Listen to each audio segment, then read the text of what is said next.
নমস্কার। আমি ওয়েস্ট বেঙ্গলের বালুরঘাট থেকে বলছি, জীবনদীপ। এই মুহূর্তে পশ্চিমবঙ্গের যে অবস্থাগুলো চলছে তার মধ্যে ধর্ষণ কিংবা তিলোত্তমার বিচার চাই, কিংবা অভয়ার বিচার চাই, কিংবা কাদম্বনীর কাদম্বনীর বিচার চাই। এই সমস্ত প্রেক্ষিতে মূল প্রেক্ষাপটে যে বিষয়টা দাঁড়িয়ে আছে সেটা হচ্ছে ধর্ষণ। প্লাস এই সমস্ত বিষয়ের আঙ্গিকে একটা হসপিটাল ম্যানেজমেন্টের যে সমস্যাগুলো, সেই সমস্যাগুলো কিন্তু আস্তে আস্তে সামনে আসতে শুরু করেছে। অর্থাৎ আমরা ধর্ষণের যে বিষয়টা, এই বিষয়টা নিয়ে একটু আলোচনা করতে পারি।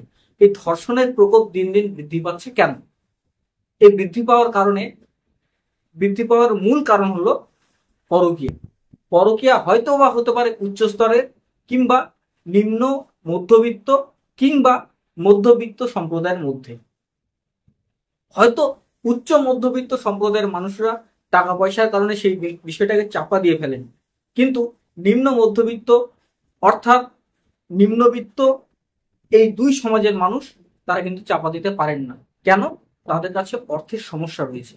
এই অর্থের সমস্যার কারণে কি হয়, হয়তো গরিব ঘরের কোনো মেয়ে কিংবা গরিব ঘরের কোনো ছেলে কোনো একটা মেয়ের সাথে সম্পর্ক, কিংবা কোনো একটা ছেলের সাথে সম্পর্কের কারণে একটা অসামাজিক ভাবে একটি সন্তানের জন্ম দেয়।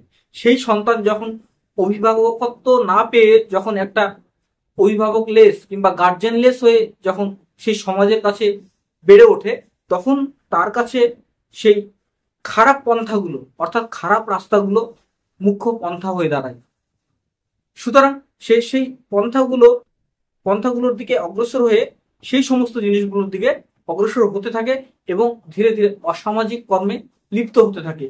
এই জন্য ধর্ষণ কিংবা অসামাজিক কর্মের বৃদ্ধি পাচ্ছে পরকীয়ার কারণে। নমস্কার।